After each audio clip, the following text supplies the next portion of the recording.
जे त्यांनी जायचं असेल, तर त्यांना एखादं महत्वाचं पद तिथलं कॅबिनेट दर्जाचं एखादं मंत्रिपद मिळालं तर जावं.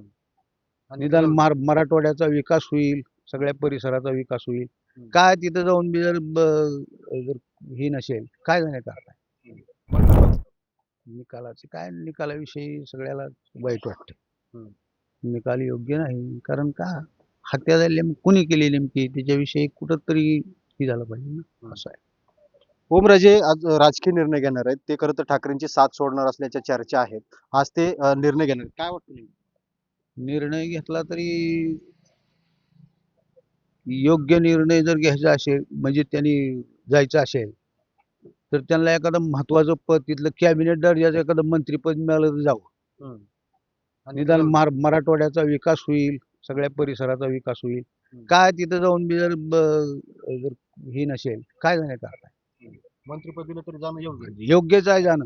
काय वाटतं काय ते तुम्हाला? विकास तर होईल परिसरात. बरोबर आहे ते बोलले ते. जायला पाहिजे. एखादं पद मिळालं तर जायला काय हरकत नाही. पद नसलं तर काय जाऊन तर उपयोग आहे तिथं.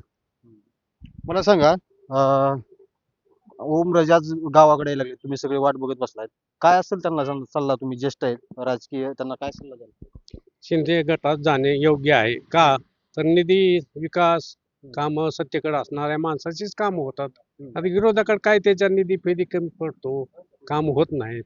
म्हणून शिंदे गटाकडे सत्ता आहे भाजपची त्यांची मिळून, त्यामुळे त्यांची शिंदे गटाकडे जायला पाहिजे असं माझं स्वतःचं मत आहे.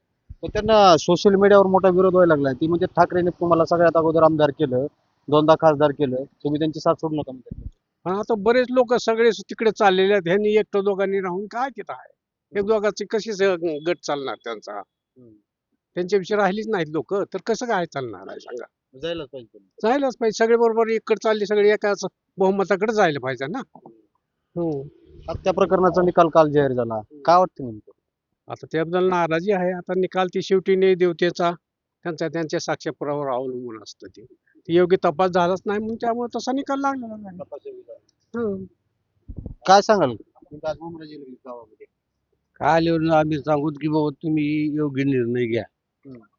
तुम्हाला जिकडं योग्य वाटतंय तिकडं तुम्ही जावा.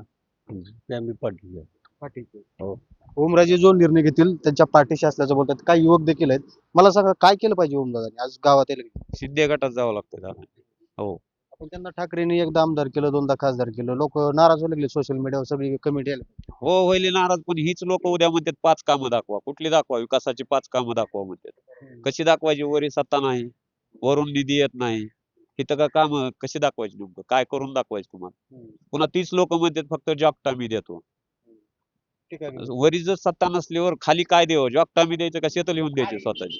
असं नाही का? त्याच्यामुळे दादाने हा निर्णय घ्यावाच लागतो. जायचा हा निर्णय घ्यावा लागतो. आपण ह्याच्यावर ठाम आहे 100%. हो 100%. काय वाटतं काय केलं पाहिजे? दादाने योग्य निर्णय घेतला पाहिजे. दादा जो निर्णय घेतील तो योग्यच निर्णय घेणार आहे. आजपर्यंत घेतलेले सर्व निर्णय योग्यच आहेत दादांचे. योग्य निर्णय घेऊन ते आम्ही सर्वजण त्यांच्या पाठीमागे खंबीरपणे उभा राहू.